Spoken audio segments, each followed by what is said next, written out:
Bem-vindos ao nosso PodSim 102. Hoje falaremos, como não poderia deixar de ser, já que estamos no Brasil, do Carnaval. O nosso título convida primeiro a essa reflexão. O Carnaval é uma celebração? Sim, o Carnaval é uma celebração, é uma comemoração, é um rito social, que envolve uma parte significativa da sociedade brasileira. Não toda, obviamente, nem sei se é a maior parte. Não conheço nenhuma pesquisa, acredito que não, que não são 100 milhões de brasileiros aí envolvidos nisso, mas certamente são muitos milhões. A grande questão é o que é celebração e que tipo de celebração é o Carnaval.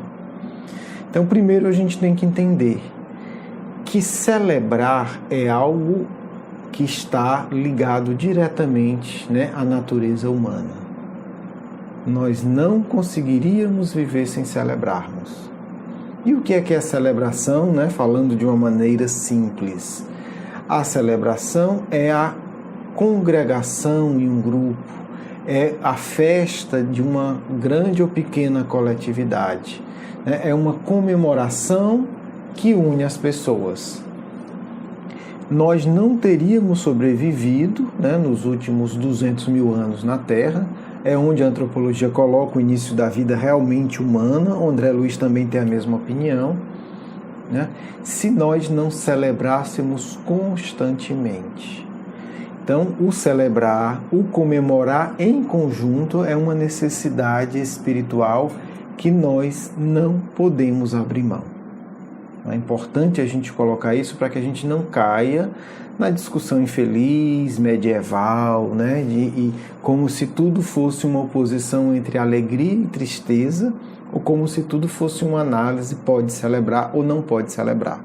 Então, a gente começa estabelecendo nossa reflexão dizendo claramente: segundo a antropologia, segundo o espiritismo, nós temos uma profunda necessidade de celebrar.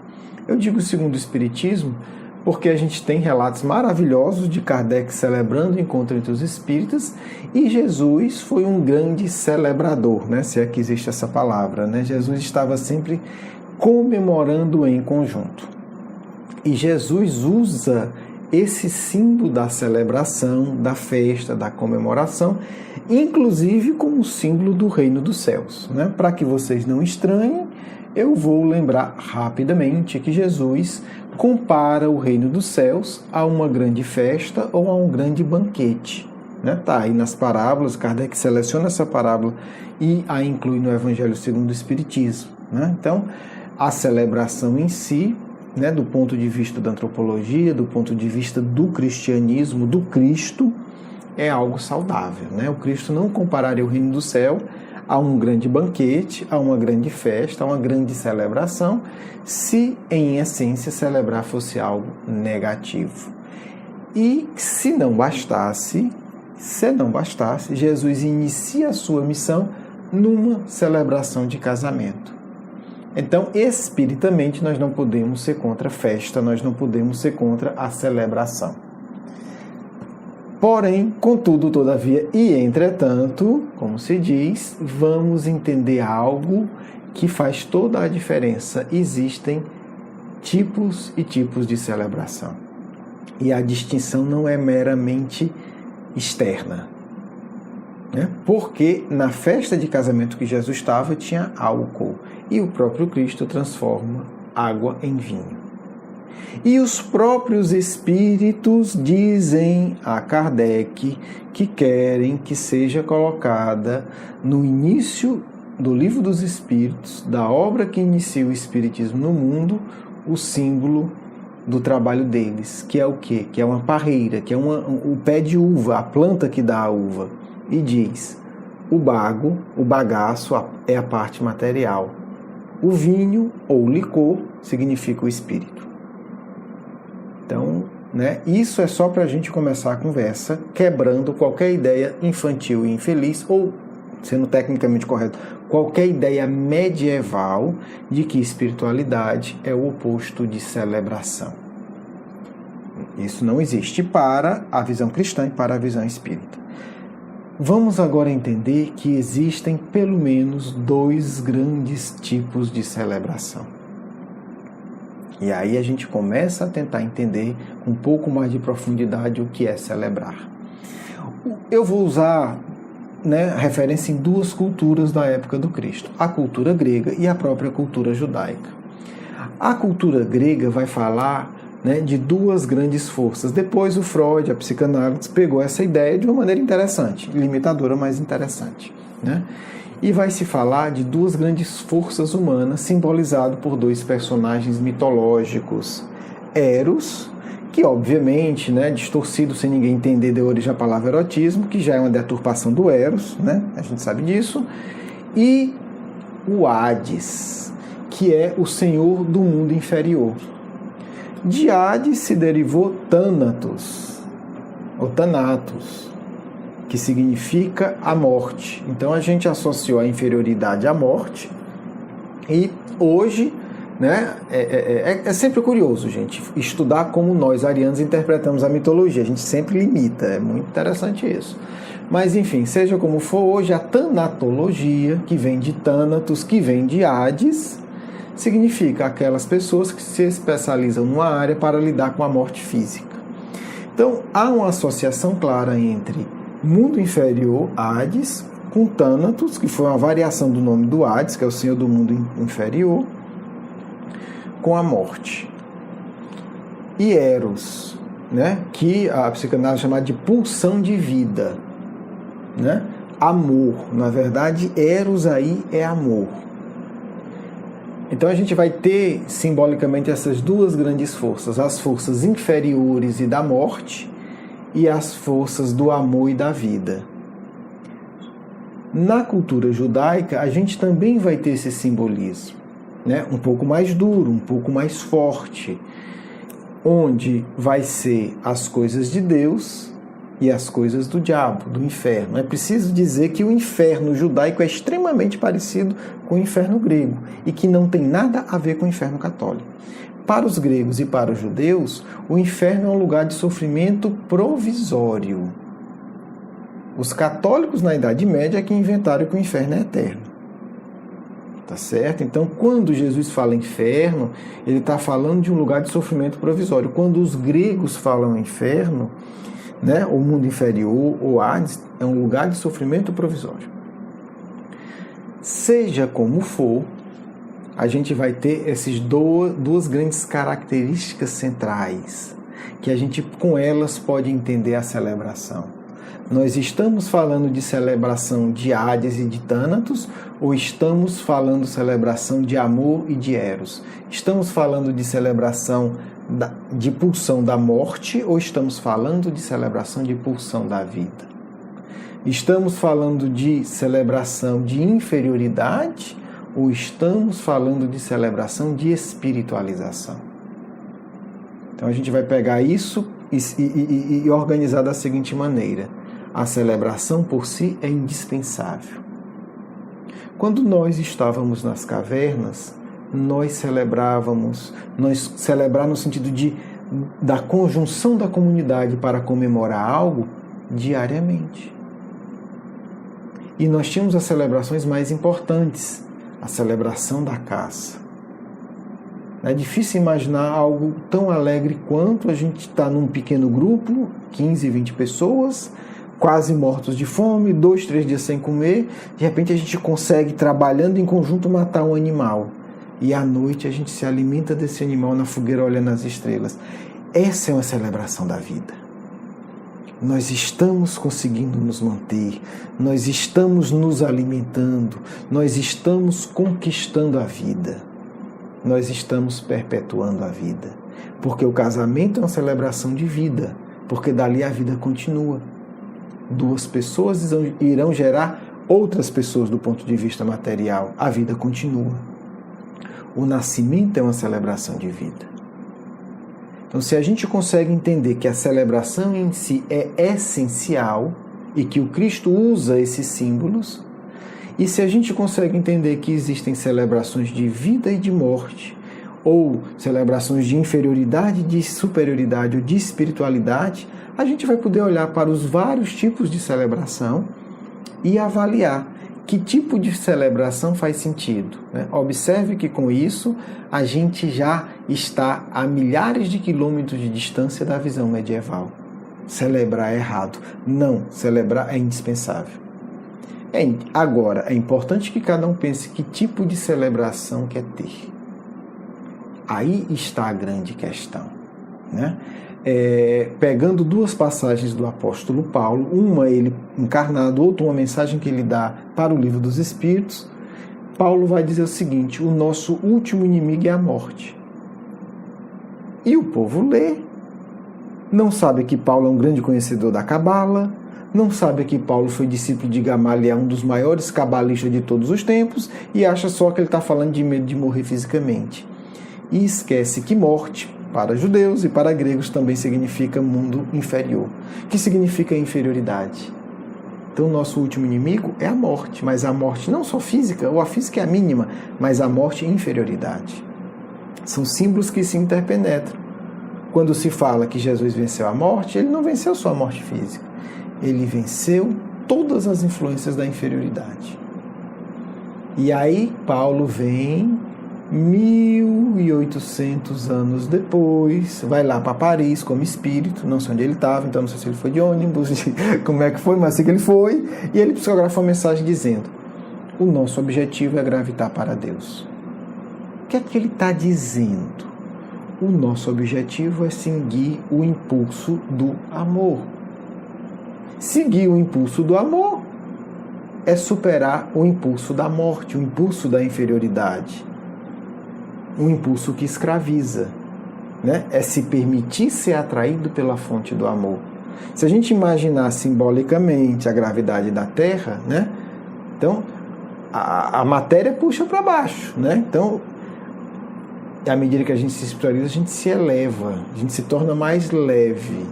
E isso não é só um símbolo, não, é mais profundo, porque o que é que a gente vê? Nos mundos mais evoluídos, a gente pode saber que a gravidade é menor. Inclusive a gravidade física, a gravidade de Júpiter é menor que a da Terra. Não vou entrar nisso, é só uma nota de rodapé despretensiosa. Acontece que, agora vamos avaliar o Carnaval. Todos os indivíduos que passaram por um caminho espiritual, eles viveram o que se chama de êxtase. Hoje, né, uma linguagem da psicologia, a gente chamaria de experiências de fluxo ou experiências de pico, que são experiências de intenso e profundo prazer emocional. Quando se vive isso, a experiência do prazer material se torna insignificante. Milhares de pessoas religiosas ou não, porque espiritualidade não é religião, né? A gente sabe já disso, que viveram experiências de fluxos dizem que não trocariam nada, poder, dinheiro ou experiências de prazer material pela a experiência de fluxo profunda. Então, a espiritualizar-se é participar de celebrações cada vez mais profundas, cada vez mais prazerosas. Quando a celebração objetiva um prazer superficial, a fuga da realidade, a autodegradação, na verdade, nós estamos falando de celebração da morte. Então, o Carnaval, infelizmente, tem se tornado, nem sempre foi assim, tem se transformado de uma celebração da vida para uma celebração da morte, tem se transformado, infelizmente, de uma celebração de alegria saudável, e a alegria saudável espiritualiza, para uma alegria, entre aspas, degradante. Uma alegria que leva à morte. Por quê? E aí a irmã Stufo socorre a gente com um conceito extraordinário. Ela vai dizer: o oposto da felicidade não é a tristeza. O oposto da felicidade é a insatisfação. Na hora que a gente transforma o Carnaval, que poderia ser algo espiritualizado, numa festa de lidar com de fomentar a insatisfação. E por que o Carnaval fomenta a insatisfação? Porque ele prega uma cultura do excesso. o excesso de prazer sexual, o excesso de prazer alcoólico, o excesso de prazer de alimento. E isso fomenta a insatisfação, porque no fundo ele está querendo compensar uma insatisfação da maneira errada. Porque a falsa alegria, ela mata a fonte do prazer. Vê a entrevista de qualquer viciado, em droga legal ou ilegal ou em sexo. Ele vai lhe dizer que cada vez mais ele precisa de uma maior dose para sentir um prazer mesmo e não consegue sequer repetir a quantidade de prazer que ele sente. Então, a celebração do carnaval é uma celebração de morte porque ela mata, ela destrói a fonte real do prazer. O indivíduo vai precisar de uma quantidade de álcool cada vez maior para ter o mesmo prazer. Vai chegar uma hora que ele vai se matar literalmente de uma overdose. O que é overdose? É a droga consumida em busca de um prazer que o indivíduo não consegue mais sentir. Porque o vício é uma celebração da morte. E o carnaval tem se tornado isso. Porque o vício ele congela a alma. Então é importante a gente entender que não devemos buscar celebrações que cultivam a morte emocional, a morte da fonte do real prazer. Qual é a fonte de prazer mais profundo? Deus. Qual é a fonte do prazer mais profundo? Espiritualizar-se. Quem já passou por experiências profundas de meditação, quem já viveu uma experiência mediúnica profunda, não tem nem como descrever. O que é que você sentiu? Não tem palavra. É algo muito mais profundo do que qualquer comemoração superficial. Então, por isso, sem fanatismo, infelizmente a gente precisa reconhecer que o carnaval hoje se torna uma celebração da morte. Nessa simbologia grega, um pouco também nessa simbologia judaica. Porque é a celebração de uma inferioridade que mata a fonte do prazer verdadeiro. Qual é a fonte inesgotável do prazer verdadeiro? O amor. E como diria João Evangelista, Deus é amor. Então, se você quer ter experiências profundas de prazer, o caminho é a espiritualização. São as experiências mediúnicas saudáveis, são as experiências fora do corpo saudável, são as experiências de confraternização saudável. Que pode ser no hospital, que pode ser numa despedida honesta de alguém que parte desencarnando, que pode ser em ouvir o lamento de alguém e ter o prazer de celebrar a humanidade do consolo. Isso são celebrações, E os antigos prazeres de partilhar a caça, De partilhar um pouco do que você conquistou de alimento com quem não tem. Esses são os prazeres profundos da alma que a gente precisa cultivar, celebrando a vida a cada dia e nos momentos especiais de casamento, de nascimento. E para nós espíritas de partida, de quem cumpriu bem a missão. O que acontece quando alguém cumpre bem a missão? Uma celebração. Temos dezenas de relatos na literatura espírita. O indivíduo chega no mundo espiritual e ali a gente encontra uma imensa celebração.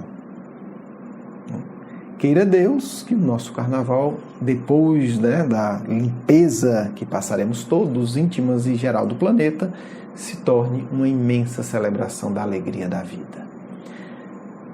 Agradeço a todos, que esse feriado possa nos trazer oportunidade de reflexões profundas e o cultivo de celebrações do amor e da vida. Vamos agora para a nossa segunda parte.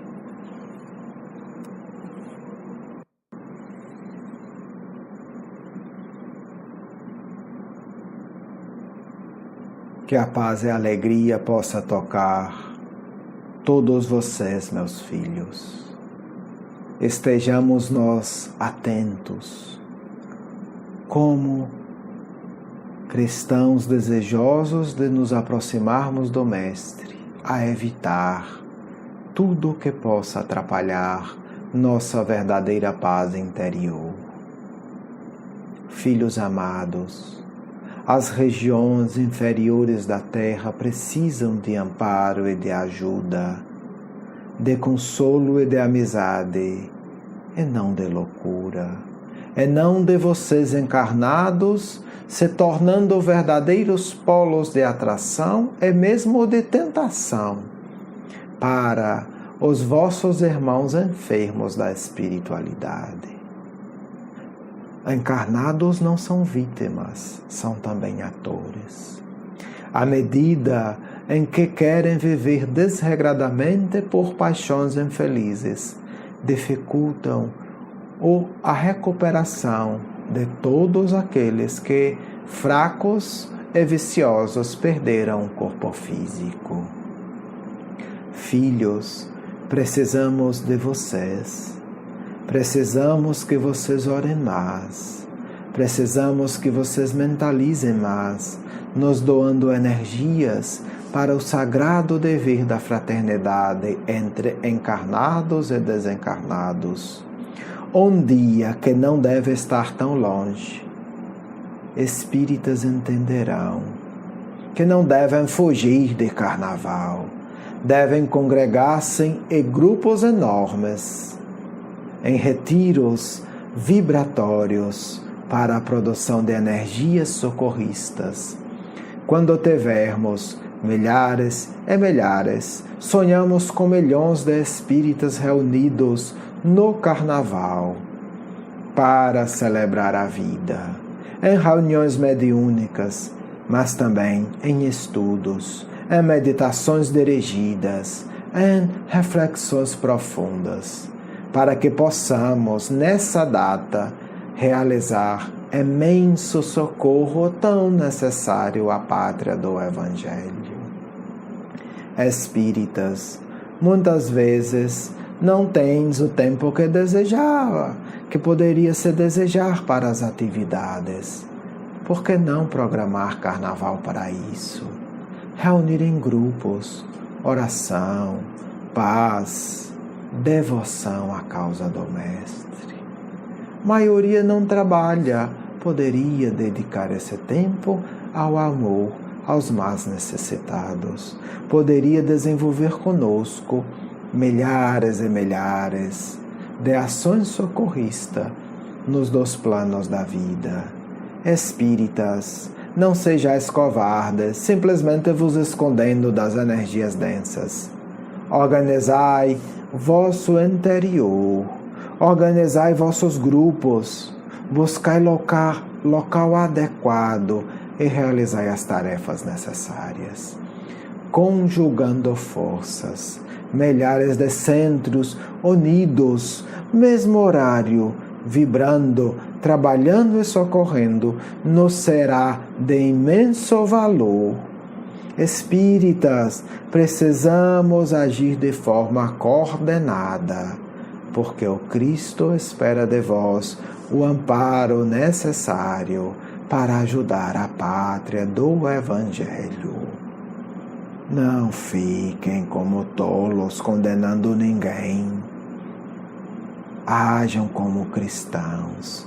Somente vossa atitude firme transformará energias infelizes em energias sublimes. Somente vossa conduta valorosa será a base suficiente e necessária para uma ação ampla da espiritualidade. É necessário haver proporção de equipe espiritual e material. Não podemos convocar milhares de trabalhadores simplesmente com o apoio de 2 ou 3 ou 4 médiuns. Precisamos de vocês, orando, criando um ambiente poderoso de luz, para que, aí sim, possamos convocar inclusive amigos de esferas mais altas, porque diremos: nobre irmão, tua presença se justifica. Olha que espíritas estão fazendo. São milhões a orar e rogar amparo a todos. Não condenam, querem socorrer. Mas se vós vos entrincheirais em lazeres doentes ou inúteis, que podemos fazer? Bem menos do que gostaríamos, filhos. Preparem-se, filhos. Conversem. Se esse carnaval não foi possível, por que não organizar evangelho no lar, atividade em centro, atividade num sítio, um lugar lugar de paz, onde se possa gerar campo nobre de atividades, que os espíritas entendam que lazer deve ser celebração de vida, jamais atitude mórbida de mero comodismo e descanso inútil, mas sim a alegria que gera paz verdadeira e consola quem mais sofre. Esse é nosso desejo, contar com cada um de vocês um pouco mais de prece, um pouco mais de doação, para que nosso trabalho prossiga. E temos esperança real de vermos um dia vocês, ligados ao Grupo Marcos, organizar pequenos grupos em todo o mundo, a se comunicar pela internet, orando, estudando e vibrando, um verdadeiro encontro de almas, presencial ou não, mas com a presença garantida do Mestre. Que todos fiquem em paz, do amigo espiritual de sempre.